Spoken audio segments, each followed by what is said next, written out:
할렐루야. 4월 21일 화요일 매일성경 묵상 말씀입니다. 오늘 말씀은 창세기 28장 1절에서 22절의 말씀입니다. 제가 잘 아는 집사님이 계시는데 그분이 하는 말씀이 저는 목사님 예지몽을 가끔씩 꿉니다 라고 하더라고요. 예지몽 뭔지 알겠죠?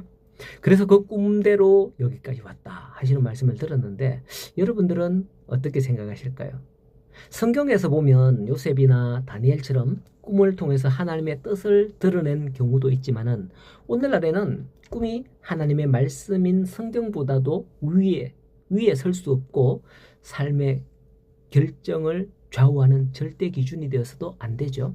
하지만 그 꿈은 우리의 심리적인 면에서 영향을 미친다는 것은 결코 부인할 수 없는 사실이에요. 현대 심리학에서 꿈을 이렇게 봅니다. 낮에 생각하던 것의 연장 또는 무의식 속의 감정의 표현이다 라는 것이죠. 꿈은 종종 내면 상태를 비추는 거울로 작용하기도 하는 겁니다. 걱정이 많으면 불안한 꿈, 기대가 크면 희망적인 꿈을 꾸게 되죠. 또 그런 꿈을 꾸기를 원하는 거고요. 그러므로 꿈을 통해서 하나님의 뜻을 찾기보다는 내 마음의 상태를 그 꿈을 통해서 점검할 수 있는 그 기회를 삼으면 좋겠다라고 개인적으로 생각을 합니다. 자, 오늘 말씀에 보면 야곱이 형 에서의 낯을 피해 바단 아람으로 도망을 가는 과정에 있습니다. 도망하는 신세가 되었으니 그 마음이 어떨까요? 부모의 집을 떠난 야곱의 도피는 첫날부터 험난하기만 했습니다. 11절에서 보듯이 저녁이 되자 야곱은 낯선 들판에서 딱딱한 돌을 베개 삼아서 잠을 청해야만 했습니다. 아마 이런 모습은 우리의 영적 아버지를 떠나 살아가는 그 모든 우리의 인생의 슬픈 현실이 아니겠나라고 생각이 되어집니다. 하나님의 품을 떠나 마음대로 살 것 같아도 탕자를 보세요. 마음대로 살 것 같아도 그것도 잠시 잠깐뿐이지 결국에는 굶주림에 허덕이고 보호받지 못한 인생은 고달프고 험난한 길을 갈 수밖에 없는 겁니다. 그러나 하나님은 자기 백성을 버리지 않으심을 알 수가 있죠. 탕자가 돌아오기까지 그 아버지는 계속 그 밖에 가서 기다렸다고 하지 않았습니까? 자, 어쨌든 하나님은 자기 백성을 버리지 않습니다. 그날 심리적 불안과 두려움에 있는 야곱에게 하나님은 12절 이하에 보면 야곱의 꿈을 통해서 나타나 주셨어요. 그리고 아브라함과 이삭에게 주셨던 약속을 그에게도 주며 그와 끝까지 동행할 것을 약속하시며 위로해 주시는 것을 볼 수 있죠. 이처럼 하나님께서 베델 들판에서 야곱에게 나타나셨다는 것은 하나님이 지금까지 줄곧 야곱과 함께 하셨음을 시사해 줍니다. 그렇습니다. 야곱은 비록 하나님을 찾지 않았으나 하나님은 줄곧 그를 찾았으며 야곱은 하나님과 동행하지 않았으나 하나님은 처음부터 지금까지 그와 동행하고 계셨던 거죠. 다만 야곱이 그 사실을 깨닫지 못하다가 이러한 어려움 가운데 처함으로 하나님을 찾게 되고 하나님도 그에게 내 여기 있다 라고 드디어 나타나며 응답하신 거죠. 어쩌면 지금도 하나님은 자기 백성에 대해서 그가 비록 하나님을 찾지 않고 동행하지 않는다 할지라도 그를 버리지 아니하시고 우리의 인생 여정이 끝나는 그날까지 그가 어디로 행하든지 동행하시고 지켜주시는 임마누엘의 하나님이신 것입니다.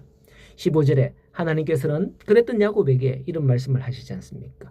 내가 너와 함께 있어. 내가 어디로 가든지 너를 지키며 너를 이끌어 이 땅으로 돌아오게 할지라. 내가 네게 허락한 것을 다 이루기까지 너를 떠나지 아니하리라 라고 하십니다.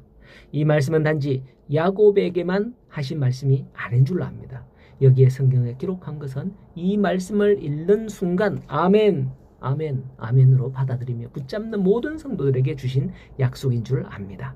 이 말씀을 붙잡고 믿는 자에게 동일한 이와 같은 약속을 주시는 줄 믿으시기 바랍니다.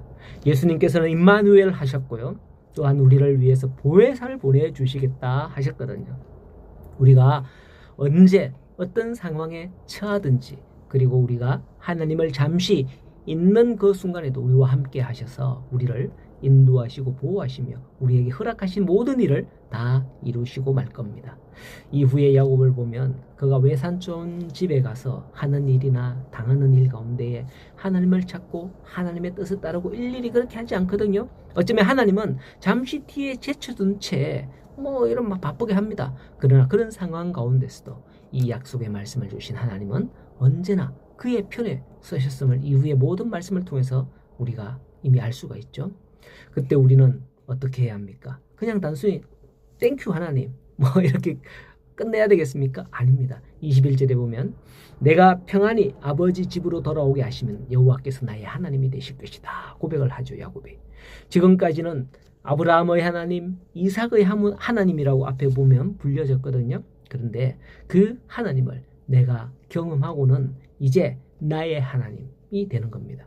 그래서 성경의 표현을 보면 아브라함의 하나님, 이삭의 하나님, 야곱의 하나님이라는 표현을 종종 사용하게 되는 거죠. 오늘 우리도 하나님께서 하신 약속을 믿으십니까? 그러면 나의 하나님이다 라고 불러보시기를 바랍니다. 부르시기를 바랍니다. 그리고 야곱이 그 하나님께 헌신하기로 작정한 것과 같은 그런 결단을 하며 하나님 앞에 맹세해 보시기를 바랍니다. 오늘 주님과 함께 동행함을 깨닫는 귀하고 복된 하루가 되시기를 간절히 소원하고 축복합니다.